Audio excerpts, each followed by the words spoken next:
Back in 2015, Luke Rockhold was pronounced the future of the middleweight division after handing Chris Weidman his first ever loss. He had diverse and powerful kickboxing, high-level wrestling and grappling, and was able to put away a lot of the top fighters in the world. What changed since that time? Luke went on to lose 3 out of 4 of his next fights, all of them having a similar theme: KO via left hand. Luke had always been criticized for having his hands low, especially his right hand. This was really exposed by Michael Bisping, who beat Luke for the title by finishing Luke with a left hand. Well, Luke is back, and according to him, better than ever. Fighters are turning down the opportunity to welcome him back to the 185 division, and I honestly don't blame them. Luke is older now, but he still has the tools and abilities to challenge the best fighters. He has been training mostly at the AKA gym. Khabib, Kane, and DC have spoken only amazing things about Luke and his abilities. Luke himself isn't lacking confidence, and he believes he has what it takes to beat Israel Adesanya, and I don't blame him.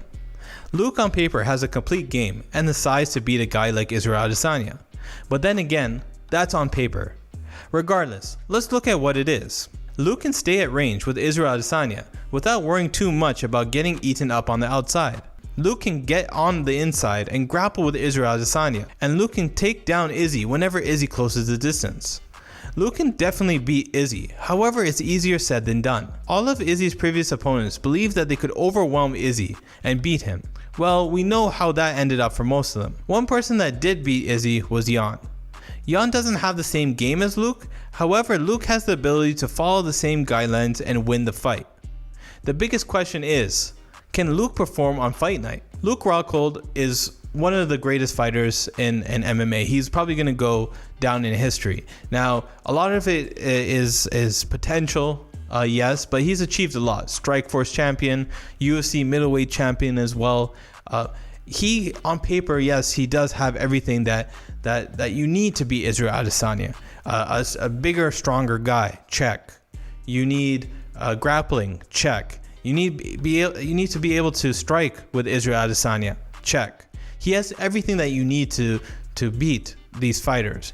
But Luke Rockhold also had the advantage against the 3 people that he did lose in his previous last 4 fights. Jan Blachowicz, he should have on paper kind of beat Jan Blachowicz. But the question is going to come, can Luke do it? Can Luke put everything together and actually win these fights? He hasn't won a meaningful fight in a very long time. The last time he won against Chris Weidman was back in 2015.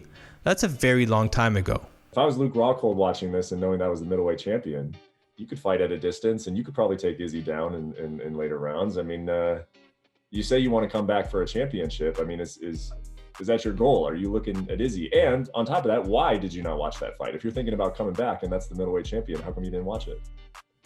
I kind of knew what was already going to happen. I kind of knew what was already possible when it happened. It's just like, I don't even need to see it to know it. I've been in there with Jan, and Jan's like, he's good from that. He's all right from the outside. He's not that great. I just overshot my load and came in too hard with the takedown. But really, he's not that fast, and he's pretty good on the outside. He's got a weird, awkward kind of striking style, but he's so big and strong that's and then he can play in the takedowns. And so, I thought Israel could win an outside fight, but if Jan got in like he did, that would be the recipe. I know what Israel's capable. I've been studying Israel for a long time, and I appreciate his style. But I think he's beatable in so many ways. Fighting him from the outside, I don't think many guys can fight him from the outside like I can. And if I just stay relaxed and stay on the outside, it's like, yeah, it's a game that I can play. And then if we go into the takedowns, I'll do a lot better than Jan did. I'll tell you that. If I'm on, there's nobody better than me on top. If I get on top of somebody, I don't care who it is, it's going to be a short night for anybody. Man, I wonder, how does it feel coming back into a situation where you're going to have some people doubting you? And I feel like throughout your entire career, I mean, you were that was not the case. I mean, I didn't feel like you tell me, but I mean, you were kind of known as a phenom coming up. You were a Strikeforce Challenger Series. You had a quick rise.